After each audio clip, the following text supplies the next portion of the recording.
quá trình hoạt động nhóm đây là lạ có mày đây này hơi này để trong say đặt loại về gặp loại buồn sang thằng này mùng năm mùng quang về mà dạng là có tổ mùng sau này có đang nghe nhóm là nhóm cái thực tế nó nào rồi như dầu đi hả như dầu đây lại dạng là có em bên nhóm đi bên hả là bên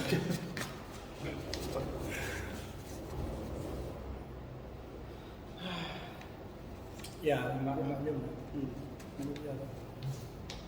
này mày thấy chụp để đẹp tươi mệt vả bao năm ta đầu tư này vả này chặt hại này mò bình bảo hiểm để dân mệt vả trong đây ta sang nó mã đức cái mỹ đức về pin rock bên là này chừng là gì nó mò vả toa chừng cái dây chừng hàng là mông đồ công cụ đi được mệt vả nó đã buộc cái này nó ra này mình lú trong đây là đoạn hiệu cái này và đi và đây nuôi ốc vừa công an này đi có một con đi cả một đoạn clip sang cũng một thành thu vẹn của nghèo này đây vẹn một lần này lúc gặp đặt đấy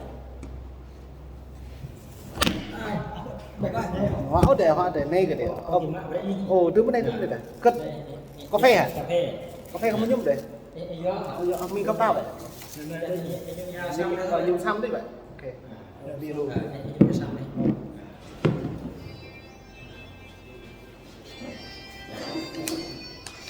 đi bóng lên ạ này anak mau kenyan tự nhà khai nhà bông mi này em biết bạn mình ra có vào ra mình ra có này bố nhá chồng muốn xin mời chồng luôn đúng rồi biết rồi đây này một tranh thu đi văn phòng này em ấy gọi ấy tuồng đây luôn ba cái cái gì này nó mà cao dữ vậy bạch màn hình như tôi nữa mau bạch màn hình nhảm đi tao một mẹ đi rồi dạ nó tỏ chứ bài năm cái dòng đi là phải dạ mẹ cái gì cái nội này đưa đấy màn hình đấy xong rồi chứ chưa ở trên nước bác sĩ đi vô trong đó chị mới cho nhanh rồi nhanh hết rồi. Nói là chai này mà không hết rồi chắc bị sốt xuất huyết đấy 2 ngày đi truyền nước rồi truyền nước hả làm nhiều có đuối không phải hôm ngày thứ năm muốn chết xỉu rồi là 41 độ nóng hả 41 độ C nóng lắm bác sĩ này bác sĩ nói là tôi không có nhận đi bệnh viện khuya rồi làm sao mà đi được xin chào sốt mời như thế này phải chạy 3 cái mền cũng không nổi luôn đang là cửa cái không ho không buồn mũi nên là ông đây có mày rồi gọi về bọn này đây biện này văn phòng luật sư nữa này mày đây này này nhiều nhiều em máu như bọn này này có từng này từng là về phòng cầu qua có hả bình cấp tam hả sáng đấy cấp tam hả nghe là gì mà cái ta cáo cả là đang nghe không thấy nếu mà tìm bộ cal ở cái tình hình thời điểm này mất như được lâu nó do như này chụp lúc này ạ bạn chụp lúc này ạ không ngại đâu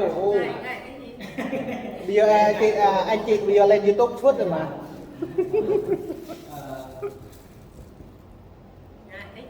tập như mình bảo bài độ bật hại này nè lưu doài lưu hiện đại chơi đảo bát na đảo cỏ hô đảo chơi tiếng đảo bát nung ta mới nhập thắt lấy chơi một thau ta có nhập lấy chơi một thau là buộc nó mới nhập doan đa ta mò mi nó mới nhập mi đó như sẽ ngày hãy nhập lại chơi đài rồi một thau rồi nhập lại rồi một thau nhập rồi cái đi cũng không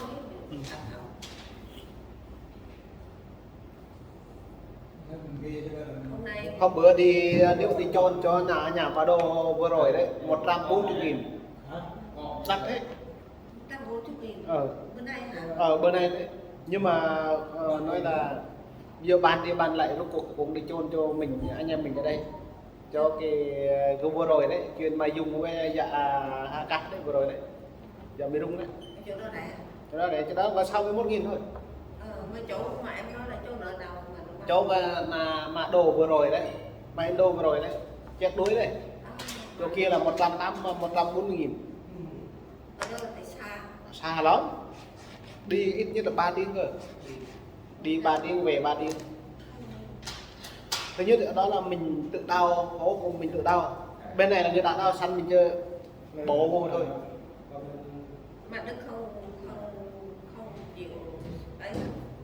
Tại vì họ sợ bên này là nước, thứ hai là họ nói là mày một lầu mình lấy xương ấy, sợ người ta bóc đi rồi ăn rồi đi mua về cái Chỗ mà đồ đó thì chắc chỗ đó là họ không có tự bóc được. Cho đó là ý là họ bán luôn đấy, cho đó hồi xưa trại Bằng Pao ấy, toàn khu đó là toàn là chôn người Mông nhiều nhất, người Mông nhiều nhất. Ba cây chân tiền này. khu đó là thấy đó là khu mênh mông. Mình chết ở đâu mình chết thôi, biết xong về chúa kêu mình về giáp thôi chứ.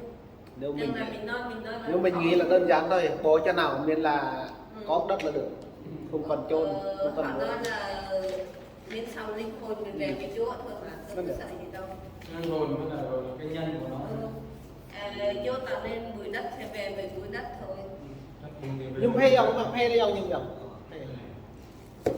Từ đây có đặc biệt dập bên này, những hội học hay hội học nhất Tức là mình dùng em loại thì xíu là mình mua ở dưới này tôi lấy này để không cần em nói đâu, em nói mạnh quá. Hôm nay là đi chuyên nước xong đo nhịp tim ấp thấp qua ở nhà. Không, nếu mà chiều nay không thấy đỡ thì đi bệnh viện ngay, không có được để lâu nữa. Tôi xin giấy xác nhận bên bệnh viện của như là bên clinic Chưa còn, cô nói là để coi ngày mai nè.